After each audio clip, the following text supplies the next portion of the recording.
Okay, तो कल कुछ बेसिक टर्म्स करने के बाद आज हम पढ़ रहे हैं how to balance the chemical equation. हमें पता है कि केमिकल रिएक्शन क्या होती है और केमिकल इक्वेशन क्या होती है। जब केमिकल रिएक्शन जो है वो एक प्रोसेस है जिसमें रिएक्टेंट्स मिलकर एक प्रोडक्ट बनाते हैं, ठीक है, उसको हम जब सिंबॉलिकली रिप्रेजेंट करें, जब उसको फॉर्मूला लिखकर उसको रिप्रेजेंट करें इस तरह से, कार्बन के लिए कार्बन ना लिखकर सी लिखें, ऑक्सीजन के लिए ऑक्सीजन ना लिखकर पूरा वर्ड O2 लिखें, तो ये सिंबल्स हो गए, इसके फॉर्मूला हो गए, ठीक है। तो इससे जब रिप्रेजेंट करते हैं किसी भी एक केमिकल इक्वेशन को, तो हम क्या कहते हैं, वो केमिकल रिएक्शन को, तो उसको केमिकल इक्वेशन कहते हैं, ठीक है, जिसमें left side reactant, right side product होते हैं।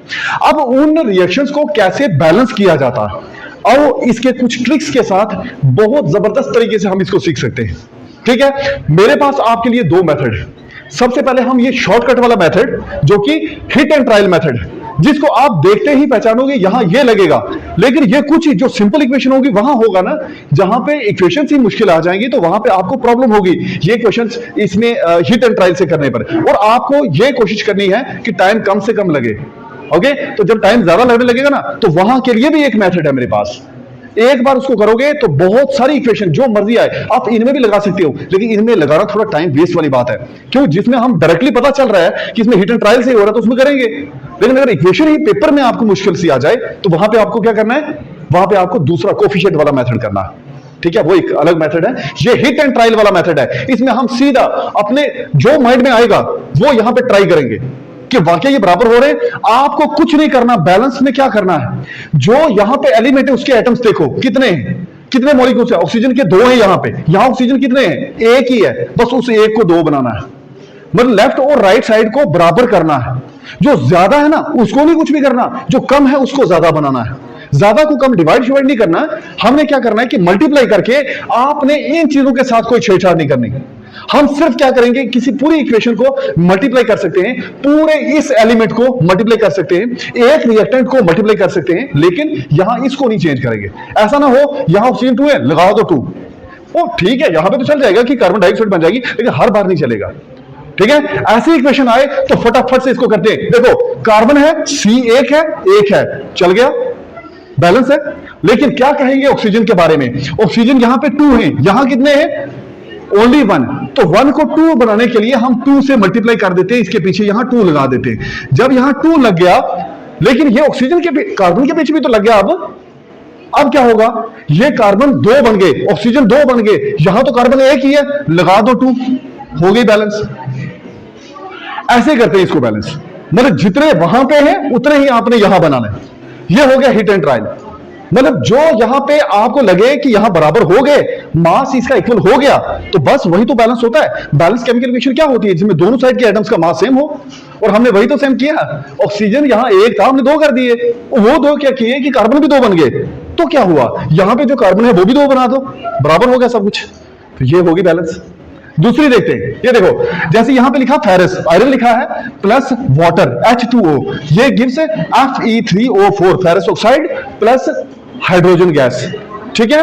अब इसको हम क्या करेंगे, कैसे बैलेंस करेंगे, देखो हमारे पास क्या चीज है, एक Fe, एक H2 और एक O, देखो FeH2O यही है ना, तो हमें इन तीनों चीजों को बैलेंस करना है। सबसे पहले Fe देखते हैं, Fe कितने हैं, 1, Fe कितने हैं, 3। अब देखो, अब क्या करेंगे, क्या 3 को कम करेंगे, नहीं, इसको 3 बनाएंगे, 3 लगा दो पीछे, इसके 3 लग गया, Fe3 बने, Fe3 हो गए, अब तक ठीक चल रहा है।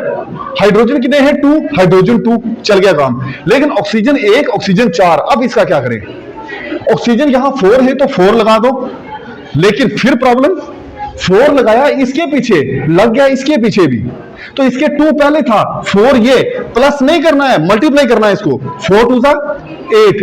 अब यहां पे हाइड्रोजन कितने, 8, यहां 2, तो 2 को यहां 4 डाल दो तो 8 बन गया, हो गई बैलेंस। कितना आसान है, ये है हिट एंड ट्रायल वाला। देखो मैंने आपके लिए ये आसान लाया था, इससे थोड़ा सा मुश्किल ये लाया, क्योंकि इसमें जितना टाइम लगा उससे थोड़ा सा ज्यादा इसमें लगा हो, ऐसे मैं बढ़ा रहा हूं इक्वेशंस को। फिर देखेंगे कि कैसे टाइम किसमें ज्यादा लग जाएगा, तो जिसमें ज्यादा लग गया उसको हम किसी दूसरे मेथड से करेंगे, ठीक है। इसलिए धीरे धीरे बढ़ा रहा हूं मैं आपका, ये इसमें आसानी से हो गया, थोड़ा कम आसानी से हुआ, थोड़ा सा मुश्किल था, ठीक है, थोड़ा टाइम लगा। देखिए ठीक, अब यहां हो जाता है सारा, बट टाइम लग जाता है, हमें वही टाइम तो बचाना है, टाइम सेविंग तो मेन बात है। ओके, अब तीसरे को देखो, ये है CuO क्यूप्रस ऑक्साइड प्लस ये है अमोनिया NH3, ठीक है, गिव्स कॉपर अलग से, नाइट्रोजन अलग से, वाटर अलग से। अब यहां देखो जरा, हमारे पास चीज क्या है, एक कॉपर है, एक ऑक्सीजन है, नाइट्रोजन और हाइड्रोजन, चार चीजें, चारों को बैलेंस करो तो बैलेंस हो गई, ठीक है, चारों को बराबर करो। Cu एक ही है, Cu एक ही है, क्यों छेड़ना इसको, सेम है, ऐसा ही आएगा। ऑक्सीजन एक है, ऑक्सीजन एक है, ठीक है, अभी तक ठीक चल रहा है, ठीक है। नाइट्रोजन का क्या, नाइट्रोजन एक, नाइट्रोजन दो, देखो हो गया पंगा, यहां नाइट्रोजन दो है, यहां नाइट्रोजन हमारे पास एक ही है, तो लगाओ इसके पीछे 2, ठीक है, नाइट्रोजन दो बन गए। प्रॉब्लम कहां हो गई, हाइड्रोजन के साथ, अरे हमने तो नाइट्रोजन के साथ लगाए थे, ये हाइड्रोजन के साथ भी तो लग गए, उसके भी तो पीछे नहीं है। तो हम क्या करेंगे, हाइड्रोजन के साथ 3 था, 3 और 2 को प्लस नहीं करना है, इसको मल्टीप्लाई करना है, तो बनेगा 3 2 6। इसका मतलब हाइड्रोजन 6 हुआ, नाइट्रोजन नहीं, नाइट्रोजन तो सिंगल था, नाइट्रोजन के साथ 2 थोड़ी लगाया, 3 मतलब, ठीक है, इस हाइड्रोजन के साथ 3 था, 3 2 6 बन गया। अब यहां पे भी 6 बनाना है, हाइड्रोजन को 6 बनाना है, तो हाइड्रोजन का 2 तो यहां पे पड़ा हुआ है, 6 बनाने के लिए क्या करूं, 3 से मल्टीप्लाई, तो 3 2 6 बन गया, हाइड्रोजन पूरा हो गया। लेकिन प्रॉब्लम किसके साथ, ऑक्सीजन के साथ फिर प्रॉब्लम आ गई, ऑक्सीजन के पीछे भी 3 लग गया। अब यहां ऑक्सीजन कितना था, 1, अब 3 को 1 बनाना नहीं, 1 को 3 बना सकते हैं ना, लगा दो 3, यहां 3 लगाने पर कार्बन के साथ प्रॉब्लम हो गई, ये कॉपर के साथ प्रॉब्लम हो गई, कॉपर के पीछे भी तो 3 लग गया, अब यहां कॉपर का ये हो गई बैलेंस।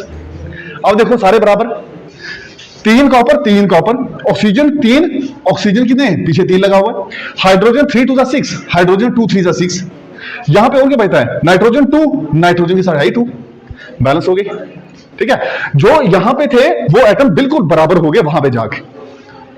देखो इलेक्ट्रॉन्स और प्रोटॉन न्यूक्लियस में होते हैं, आपको पता है इलेक्ट्रॉन जो है वो बाहर होते हैं न्यूक्लियस से, लेकिन न्यूक्लियस के अंदर, न्यूक्लियस पता है ना, एक एटम के अंदर, आपने एटॉमिक सब एटॉमिक पार्टिकल्स के बारे में पढ़ा होगा 9th क्लास में, वहां पे आपने देखा था कि एक जो स्ट्रक्चर ऑफ एटम, एक चैप्टर का नाम है वहां पे, ओके, तो वहां उसके अंदर आपने एटम के स्ट्रक्चर के बारे में पढ़ा था। तो एटम के स्ट्रक्चर में क्या क्या कंस्टिट्यूट है, उसके सब एटॉमिक पार्टिकल, उसमें आपके वो इलेक्ट्रॉन्स आते हैं जो कि नेगेटिवली चार्ज है, उसके बीच में आपके प्रोटॉन्स आते हैं जो कि पॉजिटिवली चार्ज है, ठीक है।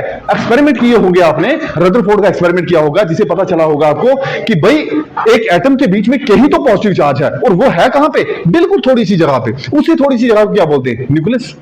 न्यूक्लियस के अंदर प्रोटॉन्स होते हैं और उसके बाहर इलेक्ट्रॉन्स होते हैं, प्रोटॉन के ऊपर पॉजिटिव चार्ज होता है, इलेक्ट्रॉन के ऊपर नेगेटिव चार्ज होता है। एक पूरे एटम का अगर मास का हो कंसंट्रेटेड है, तो वो सिर्फ एक छोटे से पॉइंट पर होगा, तो जिसको क्या बोलते हैं, न्यूक्लियस बोलते हैं। उसमें सारा मास और सारे का सारा पॉजिटिव चार्ज उसी पे कंटेन्ड है, पूरे एटम का जो पॉजिटिव चार्ज ना वो उसी के अंदर है। अरे बाहर तो इलेक्ट्रॉन है ना, तो इलेक्ट्रॉन के ऊपर कौन सा चार्ज होता है, नेगेटिव, तो पॉजिटिव किसके ऊपर होगा, प्रोटॉन के ऊपर, जो कि न्यूक्लियस के बीच में है, ठीक है ना, ये आपको समझ में आ गया। तो अब इससे बना एटम, इलेक्ट्रॉन प्रोटॉन न्यूट्रॉन, एक एटम बन गया, ठीक है। अब एक एटम के अंदर इलेक्ट्रॉन्स होते हैं ना, कितने होंगे, मैंने तो ये कहा ना कि इलेक्ट्रॉन और प्रोटॉन से बैलेंस हो, हालांकि न्यूट्रॉन भी होते हैं वो आपको पता है, लेकिन उसके ऊपर चार्ज ना होने की वजह से मैं उसको काउंट नहीं कर रहा, ठीक है, क्योंकि इलेक्ट्रिकल न्यूट्रल करने के लिए हमें क्या चाहिए, जितने इलेक्ट्रॉन उतने ही proton, electron negative, proton positive, तो नेगेटिव और पॉजिटिव मिलके कैंसिल हो जाएंगे और न्यूट्रल हो जाएगा एटम, ठीक है। अब सुनो, इलेक्ट्रॉन प्रोटॉन न्यूट्रॉन सब एटॉमिक पार्टिकल से मिलके बना एटम। अब जब एटम बन गया ना, तो फिर उससे क्या होगा, अब एक एटम के अंदर कितने इलेक्ट्रॉन से नहीं पता, वो डिपेंड करता है इस पे। जैसे हाइड्रोजन का एटॉमिक नंबर है 1, नंबर 1 है ना, तो इसके अंदर एक ही इलेक्ट्रॉन एक ही प्रोटॉन होगा, तब जाके ये हो गया, ये बैलेंस हो गया, मतलब न्यूट्रल हो गया।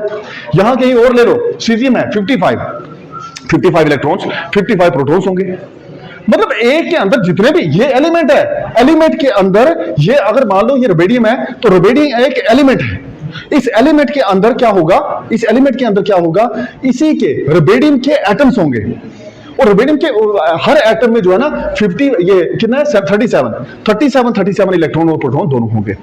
ये बात की बात है, ये भी मैं आपको अच्छे से समझाऊंगा, बट सबसे पहले हमें बैलेंस करना है इसको। तो ये बैलेंस हो गया, ये अच्छे से बैलेंस हो गया। अब इसको देखो जरा, इसको आप बैलेंस करोगे, देखो ए, अच्छा इसमें कितना टाइम लगा मुझे बताओ, सबसे कम टाइम इसमें, उससे ज्यादा इसमें, इसमें तो बहुत ज्यादा लगा। अगर मैं इसको करने पे आऊं ना, ये देख लो खुद ही, इतनी बड़ी इक्वेशन को करने आऊं तो कम से कम 2 मिनट तो लगेंगे मिनिमम। तो क्यों ना हम एक ऐसे मेथड से करें, क्योंकि इससे भी बड़ी इक्वेशन आ सकती है, ठीक है। हो सकता एक बार आपको मैं समझाऊंगा, हो सकता है आपको मुश्किल लगे, लेकिन इतनी गारंटी से कह सकते हो, अगर आपने एक बार प्रैक्टिस कर ली ना, वो मैथमेटिकल फॉर्म है, बस इक्वेशंस, एक इक्वेशन दूसरे में डाली, आंसर आ गया।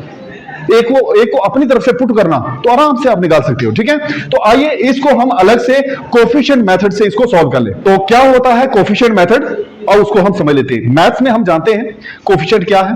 अगर 3x हम लिखते हैं तो x का कोफिशिएंट 3 है, 3x क्यूब लिखा तो x क्यूब का कोफिशिएंट 3 है।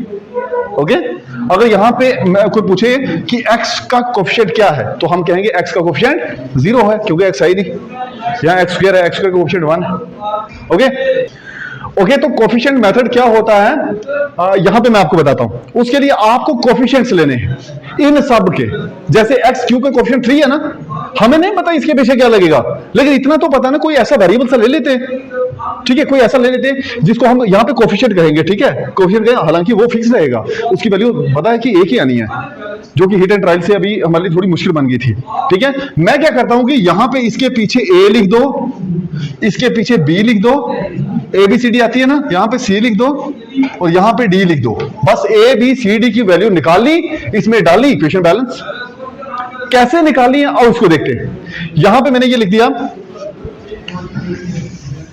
देख सकते हैं हमारा डस्टर ये है, और ये सब हमने लिख दिया BaSO4 ABCD। बस इसकी वैल्यू निकालनी और यहां पे डालनी है तो हमारा काम हो गया। अब देखो इसको करना कैसे। सबसे पहले देखो, ध्यान देना, यहां पे ये है Al2SO4 होल थ्राइस, इसको बोलते हैं aluminium sulphate, barium chloride, aluminium chloride, barium sulphate, double displacement ABCD है ना। कैसे था, ADCB आगे बढ़ती थी, डबल डिस्प्लेसमेंट, याद आ रहा होगा, ये वही इक्वेशन है। बट हमें तो बैलेंस करना है, तो एल्युमिनियम यहां पे 2 है, लेकिन हमने इसके पीछे A लिखा हुआ। अब सबसे पहले लिख लेता हूं फॉर, क्योंकि हमारे पास क्या, एल्युमिनियम है, सल्फर है, ऑक्सीजन है, बेरियम है, और बेरियम और क्लोरीन, बस ये 5 है। पांचों के लिए करके 1 मिनट में इसको सॉल्व कर लेंगे। फॉर एल्युमिनियम, पहले एल्युमिनियम के लिए यहां देखो एल्युमिनियम 2 है ना, लेफ्ट वाली साइड में हम लिखेंगे 2 और पीछे कोफिशिएंट क्या था, A लिख देंगे। बस, कोई एल्युमिनियम और नहीं है इस साइड, नहीं है, बीच में डालेंगे इक्वल टू। इधर एल्युमिनियम है कहीं पे, हाँ, इसके साथ 1 2 3 कुछ है, कुछ नहीं है, 1 है तो 1C लिखो या C लिखो, एक ही बात है, इक्वेशन फर्स्ट बन गई। एल्युमिनियम का काम हो गया, ये बैलेंस हो गया, यहां से ही होगा ये। ठीक है, अब दूसरी चीज, फॉर किसके लिए, फॉर सल्फर ले लेते हैं। ठीक है, सल्फर के लिए देखो, सल्फर के लिए, सल्फर यहां पे कितने, इसको ऐसे काउंट करना है, S के ब्रैकेट के बाद 3 है तो मतलब S3 है, मल्टीप्लाई होती है, यहां पे 4 था, 4 से 12 होगा, लेकिन S के साथ थोड़ी है 4, ये तो ऑक्सीजन के साथ, सल्फर के साथ सिर्फ 3 लगा हुआ है, तो 3 लगा है किसके साथ, सल्फर का है A के साथ, सल्फर A के साथ है तो 3A आ गया, 3 सल्फर 3 है और साथ में A के है। कोफिशिएंट को साथ में लिख देना आपने। और सल्फर का है, सल्फर यहां पे है, हाँ, ये भी 1 ही सल्फर है, एक ही सल्फर है, तो हम क्या लिखेंगे, सल्फर के साथ D। ठीक है, जो कोफिशिएंट होगा वही लिखना है उसका। ठीक है, D लिखेंगे तो ये इक्वल टू के पार है, हम ऐसे लिखेंगे D। दूसरी इक्वेशन आ गई। अब मुझे बताओ, अगर हमें A की वैल्यू पता चल जाए, C भी निकल गया, D भी निकल गया, चाहिए A और A तो लिख ही दे, हमें पता चल गया, B चाहिए तो आराम से निकल जाएगा, इक्वेशन को इक्वेट ही करना है। अब और करके देखते हैं। ठीक है, ऑक्सीजन का देखते हैं। फॉर ऑक्सीजन के लिए क्या होगा, ऑक्सीजन के लिए है यहां पे कितने, 4 3 12, लेकिन 12 के साथ कोफिशिएंट कौन सा, A।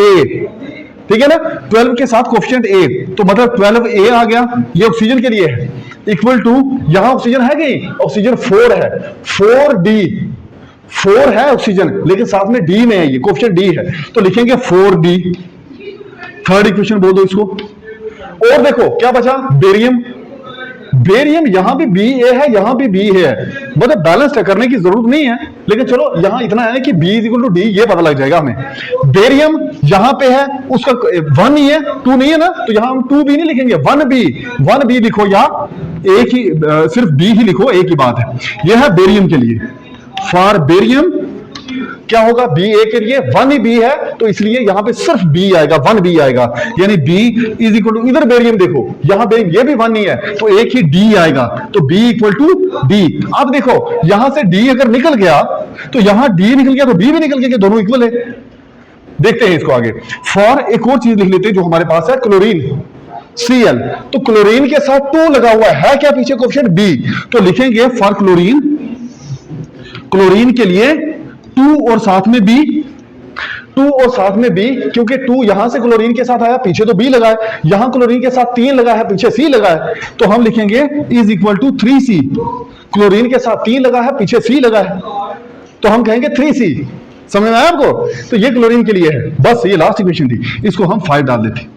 बड़ा आसान मेथड है, आपने कुछ नहीं करना, अपनी मर्जी से इन सब में से किसी को भी जो आपको अच्छा लगता है उसको 1 पुट कर दो, सारा सही हो जाएगा, किसी को भी। अब मुझे ऐसा लगता है अगर मैं ए को 1 पुट करूं तो सी आ जाएगा, 2 1 2, डी आ जाएगा, 3 1 3। ए को पुट करना चाहिए, ये आसान कर देगा हमारे लिए काफी काम। यहां भी ए है तो बड़ा आसान हो जाएगा काम, ठीक है।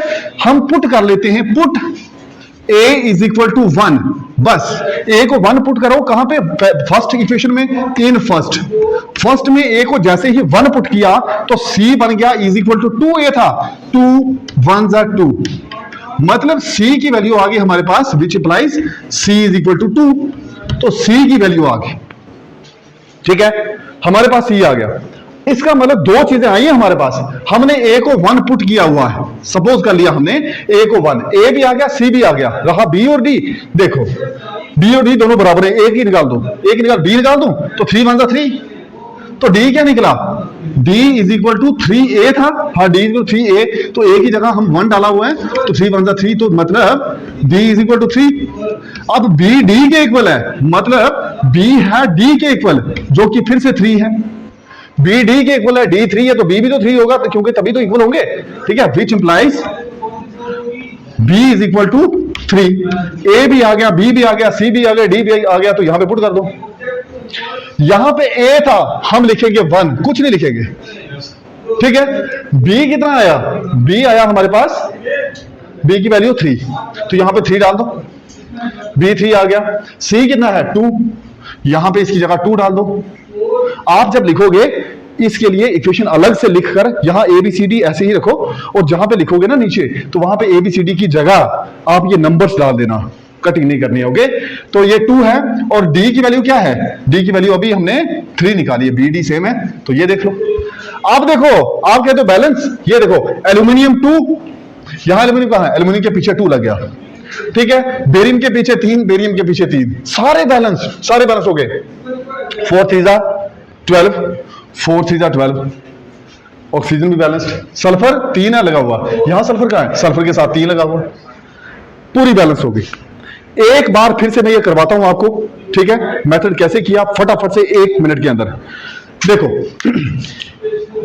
ये हमें इक्वेशन दी है, आपको कोई भी और दी हो, कोई भी, ठीक है, कोई भी इक्वेशन दी हो, आपने कुछ नहीं करना। हो सकता है कभी कभार यहां पे 3 ही टर्म्स हो, फिर अगर 3 हो तो एबीसी आएगा ना, वो क्या 5 हो तो A B C D E, जितना मर्जी हो, हमें वैल्यू डालनी है, लेकिन एक ही वैल्यू पुट कर देनी है। अब सुनो, ए बी सी डी डाला, उसके बाद क्या करना, हर एक को देखो, एल्यूमिनियम है, सल्फर है, जब हम वहां पीरियोडिक टेबल से याद कर लेंगे ना, सब समझ में आ जाएगा ये क्या है। Aluminium, sulphur, oxygen, barium, chlorine, पांचों के लिए अलग अलग से निकाल दो, 5 इक्वेशन बना दो।